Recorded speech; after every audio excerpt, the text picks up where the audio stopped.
안녕하세요. 정말 하늘신이 도왔다는 생각밖에 들지 않는 요즘 임금님귀는 당나귀기 하고 외치고 싶어서 이곳을 물어물어 찾아온 30대 여성입니다. 저는 어릴 때부터 꽤 똑똑하다는 이야기를 많이 듣고 자랐는데요. 사람이 아무리 공부를 잘해도 사람을 대하는 일에 있어서는 그 머리가 쓸모없다는 것을 깨닫게 되었습니다. 요즘은 경찰도 보이스피싱을 당하는 시대라고 많이들 하지 않겠습니까? 제가 당하기 전까지는 어떻게 그런 일이 있을 수 있냐고 생각했었습니다. 하지만 저에게 이런 일이 생기고 나니까 충분히 가능한 일이라는 생각이 들면서 앞으로는 사람을 더욱 경계하고 조심해야겠다고 느끼게 되었습니다. 시작 전에 미리 말씀을 드리자면 당연히 제가 사기를 당한 일은 아니고요. 정말 그럴 뻔했던 이야기를 풀어보려고 합니다. 제 주위에 현명한 분들이 없었더라면 글쎄요. 제가 지금쯤 어떤 소가를 하면서 살고 있을지 감이 전혀 오지 않습니다.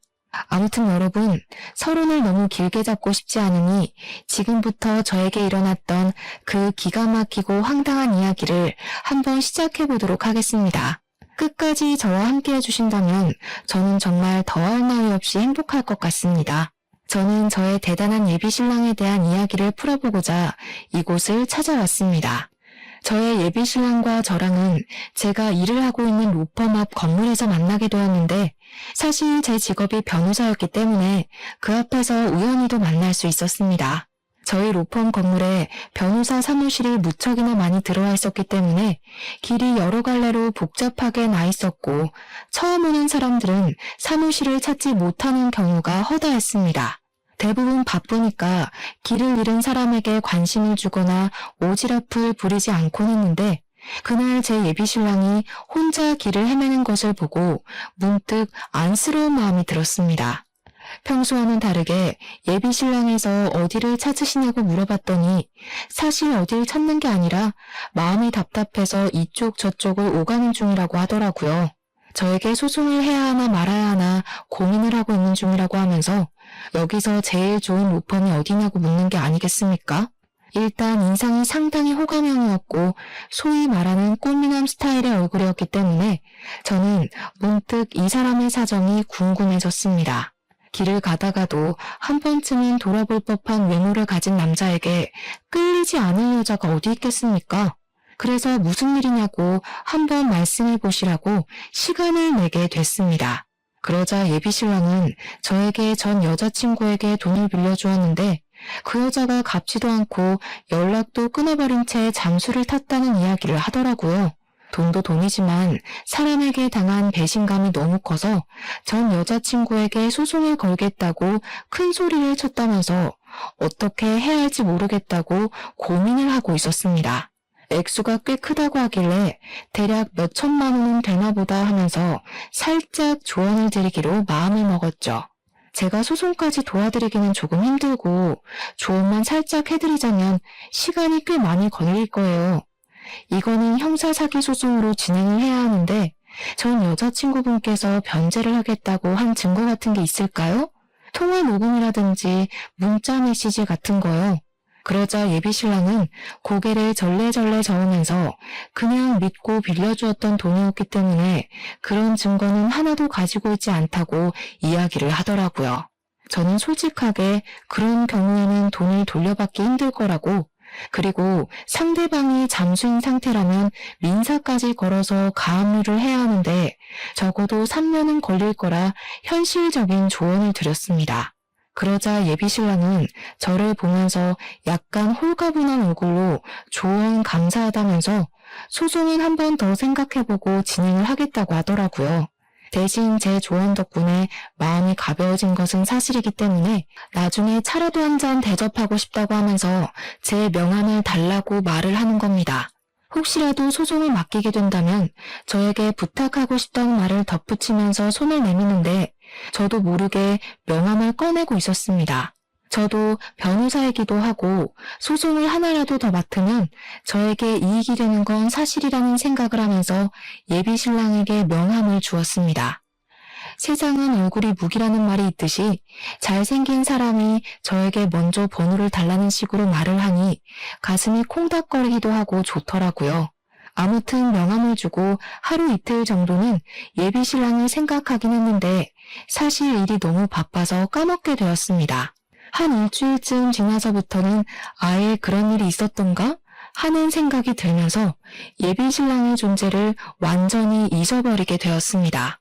인사치레였나 보다 하고 생각하기를 며칠 뜬금없는 타이밍에 갑자기 모르는 번호로 연락이 왔고 저는 직감적으로 그 연락이 예비 신랑의 연락이라는 것을 눈치챘습니다. 차 한잔하고 싶다는 말에 저도 줏대 없이 튕기기라도 했어야 했는데 바로 좋다고 대답을 해버리고 말았습니다. 아무튼 이런저런 거 다 각설하고 만나서 대화를 하게 되었는데 제 덕분에 귀찮은 일을 덜게 되었다면서 수임료를 줄 순 없지만 차를 한 잔 대접하고 싶었다고 하더라고요. 다음에 또 만날 수 있냐고 물어보는데 이게 바로 애프터 아니겠냐 하는 생각이 들어서 고개를 끄덕이니까 연락을 하겠다고 했습니다. 그 뒤로는 다들 예상하시다시피 매일같이 연락이 오게 됐고 저는 예비 신랑의 연락을 기다리게 되었습니다.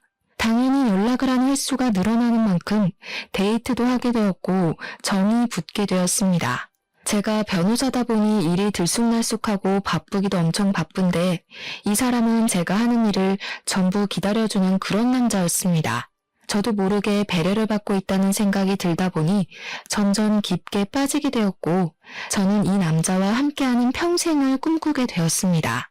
그런 생각이 들던 어느 날 저희는 결혼을 약속하게 되었고 드디어 꿈에 그리던 결혼 준비를 하기로 했습니다. 저에게 딱 하나 마음에 걸리던 일이 있었는데 그것은 바로 제가 대학을 졸업하던 시기에 저희 부모님께서 사고로 돌아가셨던 일이었습니다. 정말 예상치도 못했던 사고로 한날 한시에 부모님을 모두 잃어버렸던 저는 학교 수업을 들을 수 없을 정도로 큰 충격에 빠졌었습니다. 그래서 저는 변호사 시험조차 제대로 준비를 하지 못했었고 방황을 오랜 시간 하다가 겨우겨우 변호사가 된 케이스였습니다. 친구들에 비해서 확실히 연차가 조금 늦은 편이라 굵직한 사건은 아예 맞지를 못하고 거의 신입사원의 느낌이라고 보시면 이해하기 쉬울 것 같습니다. 근데 제 나이가 아무래도 33이나 먹었다 보니까 시댁에서는 제가 변호사로 생활한 지 시간이 꽤 흘렀을 것이라고 예상을 하셨던 거죠. 그러니까 한마디로 우리들의 인식에 있는 변호사 연봉을 떠올리면서 저를 바라보고 계셨던 것이었습니다. 하지만 저는 시댁에서 그런 환상을 가지고 있다는 사실을 전혀 모르고 시댁에 인사를 드리러 가게 되었습니다. 제가 부모님이 두 분 다 안 계시다 보니까 상견례라고 할 만한 자리를 만들 구실이 없어서 그냥 간단하게 시댁에서 인사를 드리고 이야기를 하는 것으로 마무리를 지었거든요. 양손 무겁게 바리바리 좋은 것들을 싸들고 가서 시댁에 인사를 딱 드렸는데 저를 보자마자 환하게 웃으시던 예비시무가 그런 말을 하시더라고요. 변호사니까 집 한 채 정도는 있겠지? 보시다시피 우리 집 형편이 그다지 넉넉한 건 아니라서 집을 턱턱 해줄 수가 없어서 말이야. 시댁을 한번 쓱 둘러봤는데 사실 낡은 연립주택 같은 곳에 살고 계셨었거든요. 외관이 별로 좋지 않아도 내부는 잘 꾸미고 사시겠지 했는데 사실 내부도 완전 엉망진창이었습니다.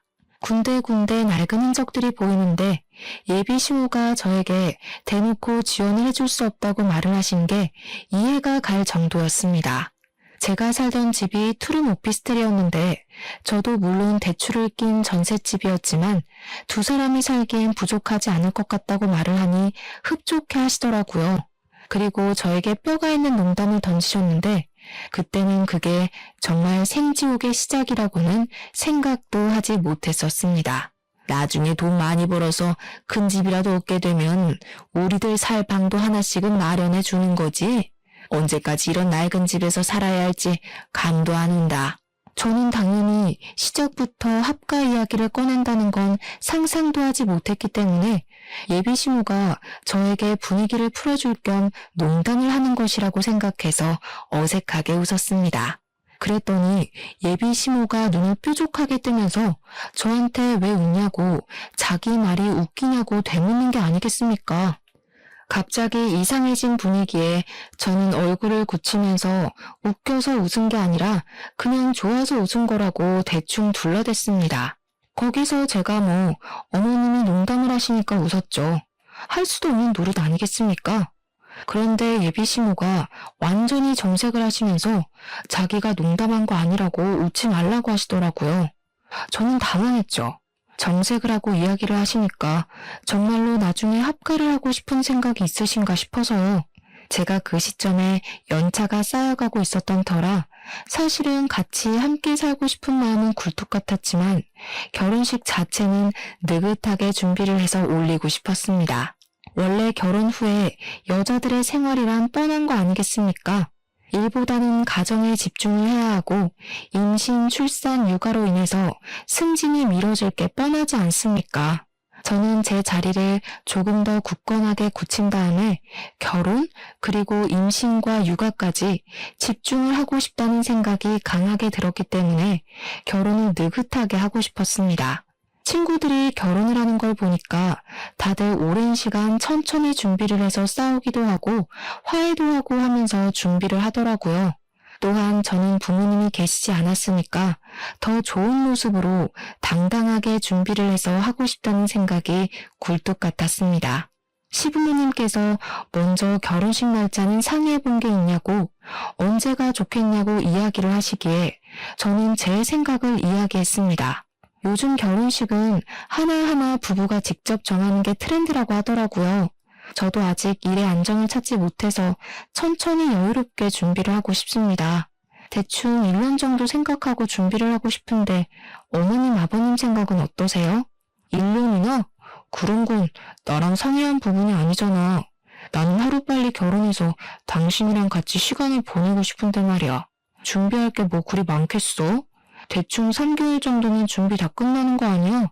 요즘은 웨딩 플래너니 뭐니 업체에서 전부 준비를 해주는데 뭘 그렇게 귀찮게까지 준비를 스스로 해. 3개월은 너무 급한 거 아닐까? 나도 아직 하고 있는 일들이 있어서 그렇게까지 빨리는 어려울 것 같은데. 그럼 혼인신고부터 먼저 하고 같이 사는 건 어때? 같이 살다가 1년 후에 결혼식을 올리는 것도 나쁘지 않을 것 같아. 혼인신고를 먼저 하는 사람이 어디 있어. 요즘은 보통 결혼식 올리고도 같이 살다가 신고를 하는 추세라던데. 당신 지금 나 못 믿어서 그래? 나한테 완벽하게 신뢰를 느끼지 못하는 것 같다는 생각이 자꾸 드네. 나 정말 이번 일로 너무 마음 상했어. 잠시 우리 관계에 있어서 생각할 시간이 필요하다는 느낌을 받았어. 내가 그렇게 당신에게 확신을 주지 못하는 사람인가 싶어서 말이야. 저는 예비 신랑의 말에 너무나도 놀라서 그런 게 아니라고 안절부절하며 오해를 풀려고 애를 썼습니다. 점점 예비 신랑을 설득하면 설득할수록 그런 생각이 들더라고요. 내가 왜 이 좋은 걸 자꾸 미루려고 하는지. 그냥 하루빨리 해치워버릴까 하는 생각 말이죠. 예비 신랑과의 대화가 길어지면 길어질수록 저는 점점 더 미궁에 빠지는 기분이 들었고 예비 신랑의 말에 빠져들게 되었습니다. 하지만 결혼식을 앞당기자는 생각을 하면서도 자꾸만 제 변호사 생활에 대한 확신이 무너지는 기분이 들어서 이러지도 못하고 저러지도 못하고 있었습니다. 결국에는 동료 변호사에게 이런 일이 있어서 결혼식을 올리는 데에 문제가 생겼다고 말을 하자 동료 변호사가 한심하다는 듯이 저에게 말을 하더라고요. 민지 씨, 지금 예비 신랑분한테 혹시 가스라이팅 당하는 거 아니야? 급할 게 뭐가 있겠어. 결혼이야말로 모를 수 없는 신중한 건데 그냥 소신대로 천천히 생각해보고 결정해. 세상에 남자가 민지 씨 애인 하나만 있는 것도 아니고 그 사람 놓쳐도 좋은 사람 또 찾으면 나온다니까. 그리고 얼굴밖에 봐줄 것도 없는 사람이라고 하지 않았어? 나는 아무리 생각해도 민지 씨가 아깝다는 말이야. 정말 친하게 지내는 동기인데 그런 식으로 말을 하면서 제 의견에 힘을 실어주니까 제 팔랑귀가 다시 한번 움직이더라고요. 결국 저는 결심을 굳히고 예비 신랑에게 말을 했습니다. 화가 나고 신뢰를 운운해도 한 번뿐인 결혼식 잘 준비하고 싶고 신중하게 결정하고 싶다고 말입니다. 예비 신랑은 제가 똥꼬집을 부리자 한 발 물러서서 알겠다고 그러면 미리 약혼이라도 올리자고 하길래 시댁 식구들을 불러놓고 조촐하게 밥을 먹으면서 약혼식을 올렸습니다. 약혼식을 올리고 난 이후에 저는 한결 마음의 편안함을 얻게 되었고 일과 사랑을 모두 얻었다는 생각에 하염없이 기쁜 나날들을 보내고 있었습니다. 약혼식을 한 지 며칠 지나지 않아서 예비신랑이 저에게 결혼 전에 동거를 한번 해보는 것이 어떠냐고 조용히 제안을 해왔습니다. 처음에 결혼 전에 동거에 대해서 좀 안 좋게 생각했던 저는 예비신랑에게 그냥 결혼식을 올리고 같이 사는 것이 좋겠다고 했는데 예비신랑이 짐을 싸들고 저희 집에 찾아왔습니다. 이 짐이 다 뭐냐고 물어보니까 결혼 전에 같이 살면서 서로의 습관에 대해 미리 알아두면 좋지 않겠냐고 저를 감언이설로 꼬여내더라고요. 생각을 해보니까 시댁이 워낙 좁고 낡기도 했고 시부모의 신우까지 같이 사니까 예비신랑에게도 자기만의 공간이 생기는 게 낫겠다 싶었습니다.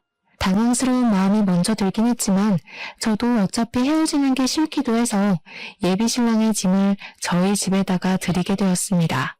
같이 살다 보면 예비신랑의 장점에 대해 더 많이 알 수 있지 않을까 하고 생각했는데 제 예상보다 훨씬 더 좋은 점이 많이 느껴졌습니다.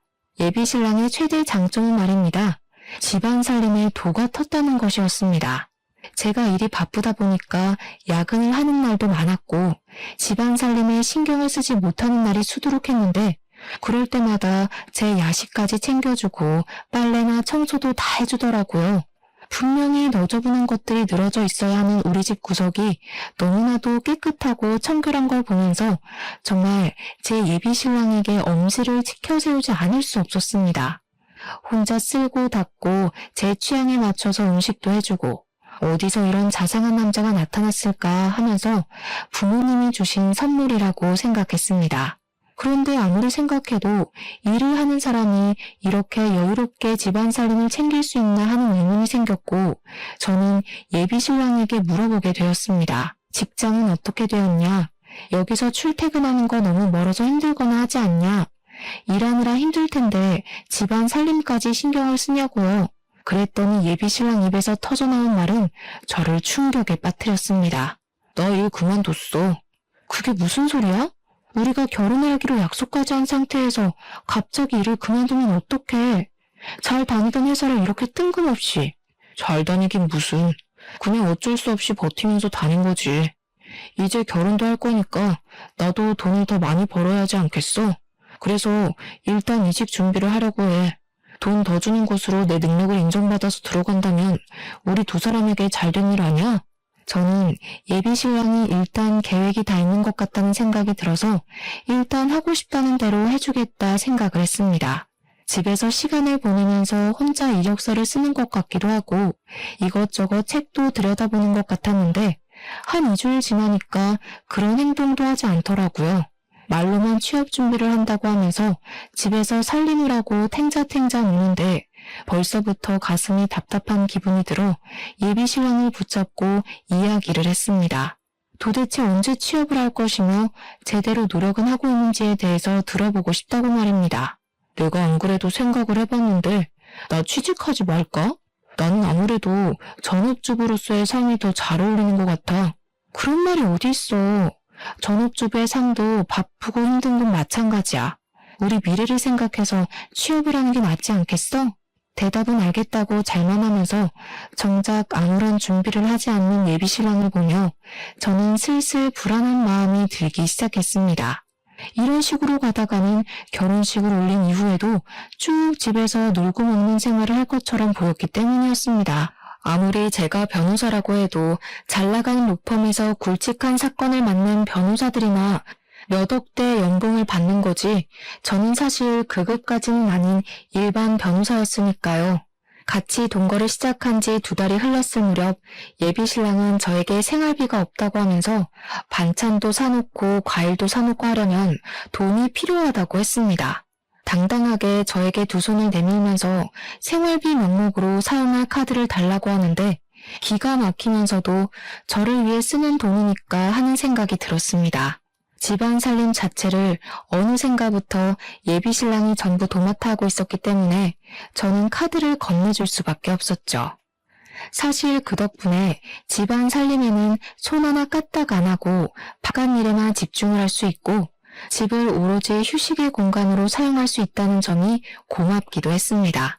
예비 신랑에게 신용카드를 하나 주고서는 생활비 목적으로 사용을 해주라고 신신당부를 했는데 그 카드의 한도가 300만 원짜리였습니다. 아무 생각 없이 일을 하고 있는데 갑자기 드르륵 하는 진동 소리와 함께 문자 메시지가 쏟아지더라고요. 이게 다 뭔가 싶어서 문자 메시지를 보는데 글쎄 결제 내역이 수두룩하게 도착한 게 아니겠습니까?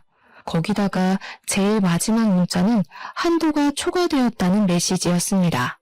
너무 놀라서 카드가 도난이라도 당한 건가 싶어서 내역을 샅샅이 살펴보는데 무슨 마트뿐만 아니라 백화점 결제 내역도 있더라고요. 거기에 제일 황당했던 것은 휴대폰 게임 결제 내역까지 있는데 정말 알차게 300만 원이라는 돈을 다 쓴 것 아니겠습니까? 이렇게 카드를 사용할 사람은 예비 신랑밖에 없었기 때문에 저는 바로 예비 신랑에게 전화를 걸어서 물어보게 되었습니다. 제가 전화를 걸어서 일일이 사용처를 물어볼 것이라고는 예상을 못했는지 변명 아닌 변명을 하면서 회피를 하려고 하더라고요. 마트에서 장 본 거는 우리가 먹을 음식 재료들이고 백화점은 내가 옷이 없어서 옷 좀 몇 벌 샀어. 근데 사는 김에 나도 아들이니까 우리 부모님께 효도하고 싶어서 당신 카드로 부모님 선물도 좀 샀고 우리 부모님한테 잘 보이면 당신도 좋은 거 아니겠어? 미안하고 내가 꼭 취직해서 이거 다 갚을게. 당신한테도 잘할게. 휴대폰 게임 내역은 뭐야? 그것도 그 카드로 결제됐어? 몰랐어. 미안해. 휴대폰 수익 결제로 계산한 줄 알았는데. 그 변명을 저는 그냥 믿어주기로 했습니다. 어차피 한도에 낮추면 그만인 것이고 예비 신랑이 나중에 취직해서 갚겠다고 했으니까요. 예비 신랑 말대로 시부모에게 선물을 사줘서 점수를 따게 된다면 저에게도 나쁘지 않은 거래라고 생각을 했기 때문에 변명인 걸 알면서도 모른 척 넘어가 준 것이었습니다. 문제는 그 다음 달에도 비슷한 이유를 대면서 한도 300만 원을 꽉 채워 사용을 했고 저도 한 달에 버는 돈이 정해져 있었기 때문에 감당하기가 어렵다고 느껴졌습니다. 그래서 300만 원의 카드값을 매달 내긴 무리라는 생각에 한도를 120만 원으로 줄이게 되었습니다. 사실 제가 생각한 한 달 생활비는 100만 원이었거든요. 그러니까 120만 원이면 20만 원 정도는 용돈으로 사용해도 되겠다고 생각했던 것입니다. 그랬더니 예비 신랑이 그걸 알고 나서 저에게 불같이 화를 내는 것이 아니겠습니까? 어떻게 카드 한도를 120만 원으로 줄일 수가 있어? 당신 돈도 넉넉하게 벌면서 나랑 우리 집에 돈 쓰는 게 그렇게 아까워? 진짜 치사하다 치사해.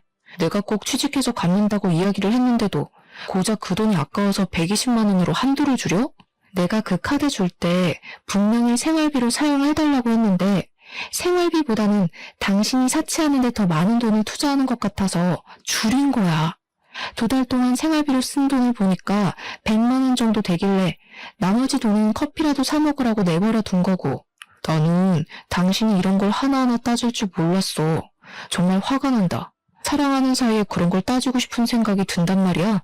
저는 도대체 예비 신랑이 왜 저에게 화를 내면서 따지는지 이해를 할 수 없었습니다.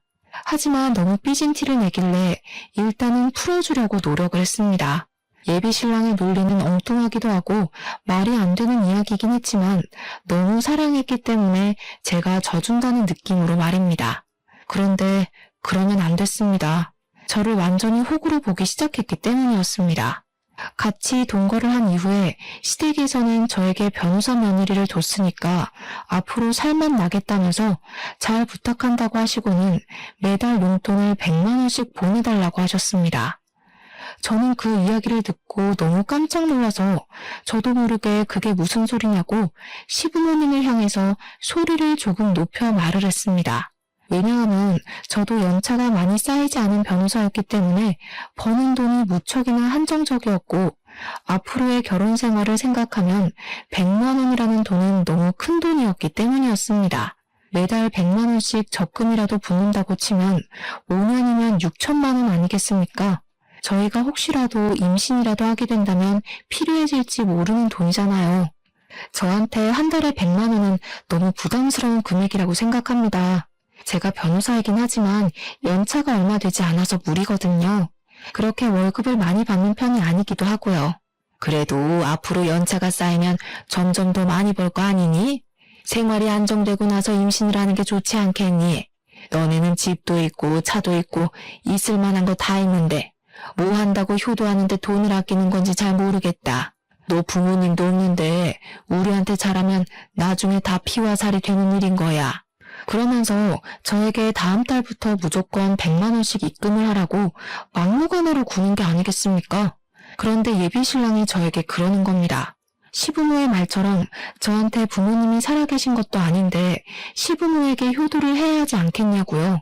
그 말이 저에게 조금 상처로 찔리기도 했고 일도 그만두고 제 카드로 하루하루를 살아가는 사람이 저에게 할 말은 아니라는 생각이 들었습니다.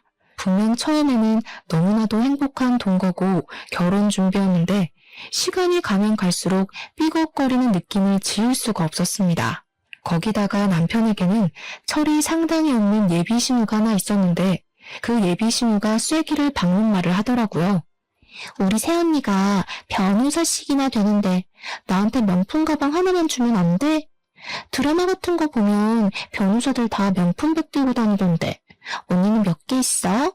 제가 또 아쉽게도 명품 같은 것에 별로 관심이 없어서 가지고 있는 명품 가방이 없었거든요. 다른 변호사들도 저에게 명품 가방 하나쯤은 있어야 한다고 잔소리를 했지만 저는 그 비싼 돈을 주고 그걸 사야 할 이유를 모르겠더라고요. 그래서 예비 신우에게도 그냥 솔직하게 명품 가방 같은 거 없다고 관심 없다고 이야기를 했더니 예비 신우가 어쩌면 여자가 그런데 관심도 없냐며 호들갑을 떨더라고요. 언니 변호사가 그런 비싼 가방을 들고 다녀야 와, 이 사람 능력이 좋구나. 이런 가방도 들고 다니는구나 하고 생각하게 되지 않겠어요?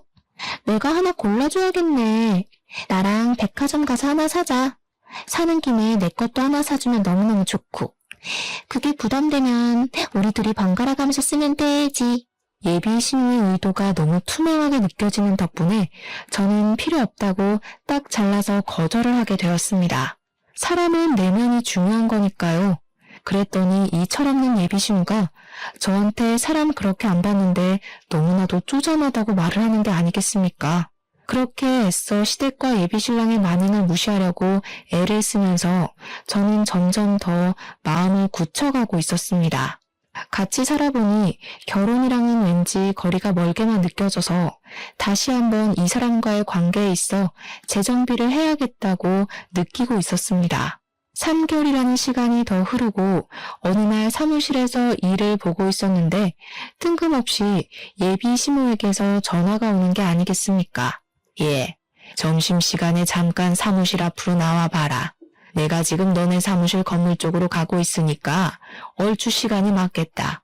저는 무슨 일이라도 생긴 건가 싶어서 급하게 일을 끝내놓고 점심시간에 맞춰서 예비 시모를 만나러 나갔는데 그 자리에 예비 시모랑 남편도 같이 와 있더라고요. 온 가족이 왜 총출동을 한 건가 싶어서 무슨 일이냐고 여쭈어 보니까 저랑 갈 데가 있다면서 그냥 아무 소리 말고 따라오라고 하시더라고요. 영문도 모르고 끌려간 곳은 부동산이었습니다. 뜬금없이 무슨 부동산인가 했는데 글쎄 너무 자연스럽게 예비 시모가 자리 좀 보여주세요 하는 게 아니겠습니까? 따라오라는 말에 가보니까 웬 상가 건물을 하나 보여주는데 보증금 3억에 월세 200만 원짜리 자리라며 저에게 설명을 해주시더라고요. 갑자기 무슨 소리세요? 저 사무실 개업할 생각 없는데. 에? 계약하실 분이 오실 거라고 해서. 어때? 이 자리 좋아 보이지? 역도 가깝고 유동인구도 많고 말이야. 갑자기 예비 시모가 끼어들어서 상가 조건이 참 좋다며 이야기를 하길래 무슨 속셈인가 싶어서 눈을 가늘게 뜨고 쳐다보았습니다. 나랑 내 동생이랑 카페라도 하나 차려볼까 싶은데 이 자리 계약 좀 해주면 안 되나 싶어서. 내가 직장을 다니려고 하니까 영 안 되겠더라고. 근데 우리 둘 다 백수다 보니까 대출이 안 나오지 뭐야? 당신 이름으로 받아서 하나 차려보려고. 대출만 한번 받아주면 우리가 제대로 돈 벌어서 꼭 갚을게. 무슨 소리를 하는 거야. 요즘 카페가 얼마나 많은데. 그 포화 상태인 곳으로 뛰어들겠다는 거야? 언니, 요즘 카페는 인테리어만 잘해두면 장사 다 잘 된대. 우리가 엄청 돌아다녀봤는데 이 자리만큼 좋은 자리를 못 봤다니까. 여기서 커피 장사하면 무조건 월에 몇 천만 원씩은 벌걸? 그러면 대출 받는 것도 금방 갚을 수 있어. 변호사 좋다는 게 뭐야. 사기당할 염려도 없고. 그러면서 마치 제가 계약을 당연히 해줄 것처럼 자기들끼리 이야기를 하는데 저의 소중한 점심시간에 이게 뭐 하는 짓인지 골치가 아프더라고요. 저라고 그렇게 대출이 많이 나오지 않아요. 지금 이미 전세자금 대출도 있고요. 그래? 그럼 주변 변호사들한테 좀 빌리면 안 되나? 누가 3억이라는 돈을 턱턱 빌려주겠어. 능력이 있으면 당신이 친구들한테 빌려서 차려. 저는 그 말을 뒤로 사무실로 돌아왔고 제가 강경하게 나가자 예비신랑은 꼬리를 살랑살랑 흔들면서 저에게 카페 타령을 하기 시작했습니다. 저랑 연애할 때 만나던 예비신랑과 지금의 예비신랑은 너무나도 큰 차이가 있었습니다. 저만 보면 돈 타령에 뭐 하나 더 뜯어먹을 게 있나 없나 불을 밝히는 모습까지 백수로 살면서 제 등골을 쭉쭉 빼먹는다는 느낌을 받은 거죠. 그렇게 슬슬 정을 떼고 있었던 어느 날 정말 말도 안 되는 일이 벌어지게 되었습니다.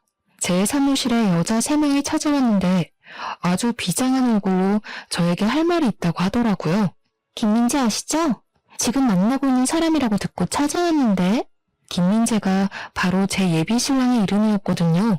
저는 저를 어떻게 알고 찾아온 건지 무슨 말이 하고 싶어서 예비신랑의 이름을 꺼내는 건지 궁금했습니다.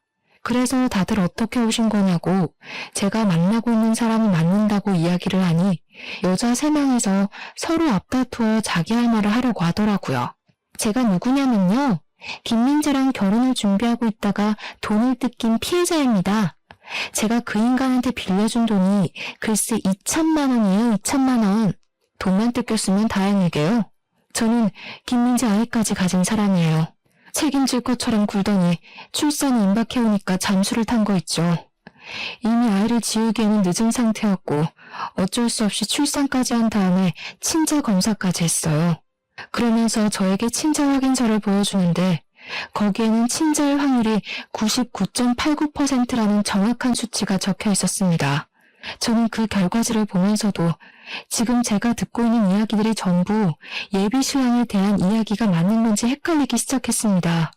그만큼 현실감이라는 게 전혀 없었거든요. 저는 양육비를 받아내고 싶어서 소송을 하고 싶어요. 저는 김민재랑 사귀던 도중에 돈을 빌려달라고 해서 돈을 빌려줬어요. 부모님이 암에 걸렸더나 뭐라나? 수술을 해야 한다고 하더라고요. 처음에는 암 수술비 1,000만 원, 그 뒤에는 입원비 700만 원, 약값 300만 원, 별별 거 다 합쳐서 총 2,700만 원이라는 돈을 뜯겼어요. 당연히 저희들 모두 그 돈도 돌려받고 싶고 제대로 콩밥 먹이고 싶다고 생각해서 변호사님을 찾아왔습니다. 예비신랑은 모든 여자들에게 돈을 뜯어낸 뒤 돈을 갚지 않은 것도 모자라서 완벽하게 잠수를 타버린 사기꾼이었던 것이었습니다. 그제야 모든 퍼즐이 맞춰지기 시작하더라고요. 처음에 저랑 사무실 앞에서 만났을 때 자기가 돈을 받아야 해서 소송을 한다 어쩐다 했던데 알고 보니 자기가 돈을 빌리고 튀어서 걱정이 되어 물어봤던 것이었습니다. 일을 그만두게 된 것도 회사가 어딘지 알고 있었던 여자가 찾아올 것을 대비해서 그만둔 것이고 통장 또한 이미 가압류가 되어 있었던 것이었습니다. 돈을 벌어봐야 통장이 지급정지가 되어 있으니 돈을 뺄 수도 없고 해서 그냥 일을 그만둔 것입니다. 그동안 제 카드를 사용하면서 지내고 있었으니까 추적을 당할 염려도 없었고 시댁에서 나와 저희 집에 들어온 것도 같은 맥락이었던 것입니다. 완전히 작정을 하고 여자들의 등을 쳐먹는 사기꾼이었던 것입니다. 변호사님, 지금이라도 늦지 않았어요. 돈으로 사기를 당한 게 아니라면 지금이라도 발 빼시고 아니면 어떻게든 받아내세요. 저희들 좀 도와주시면 안 될까요?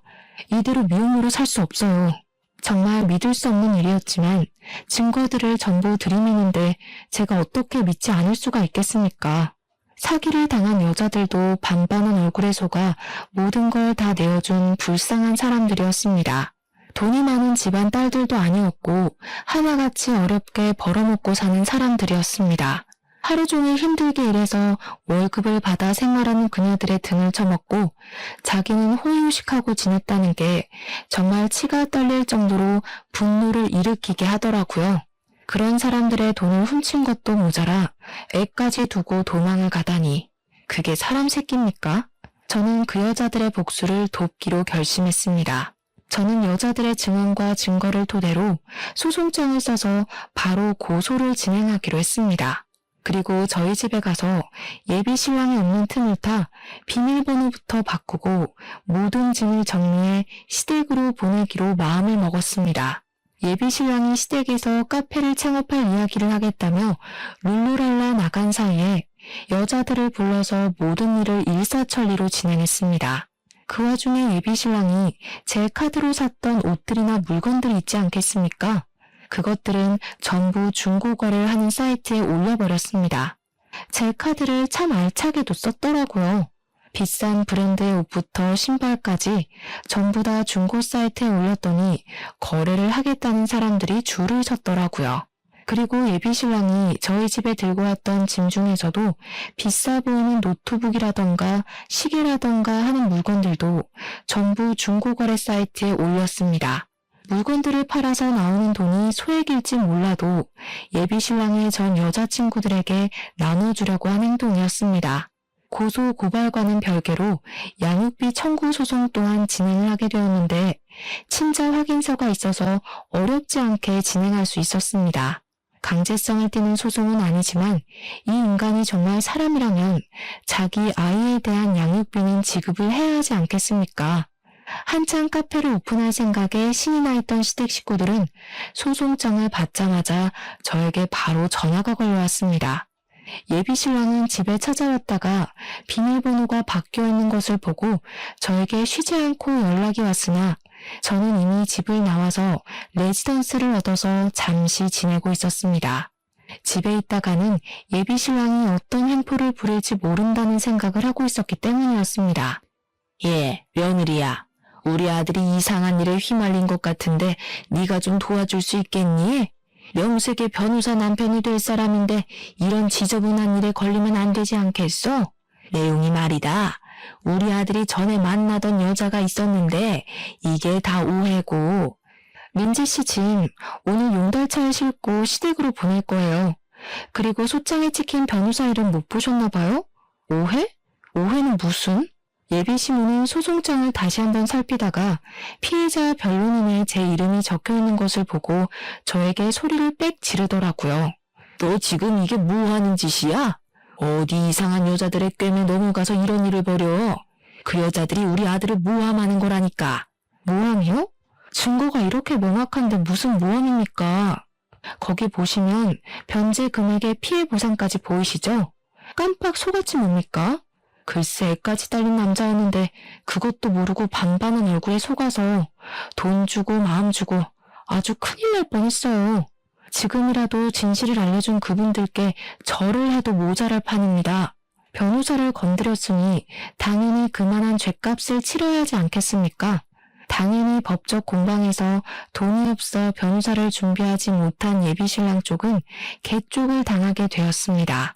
판사가 반론을 해보라고 했으나 아무것도 하지 못하고 우물쭈물하다가 변론 기회를 전부 놓쳤고 피해자들이 아닌 저에게 계속 잘못을 빌었습니다. 그런 모습을 본 판사는 예비신랑이 반성하는 모습이 전혀 없고 죄질이 나쁘며 한 건이 아니라 여러 건의 피해를 입혔다고 징역형을 선고했습니다. 보통 같으면 법정 구속이 그런 사건으로 일어나는 경우가 거의 없는데 판사님도 괘씸하셨던 것인지 바로 법정 구속을 때리시더라고요. 포승줄에 묶여서 끌려가는 예비신랑을 보면서 얼마나 웃음이 났는지 모르겠습니다. 피의자 신분이 된 예비신랑은 첫 번째 피해자에게는 혼인빙자 사기 혐의가 인정되어 5천만 원을 배상하라는 판결을 받게 되었습니다.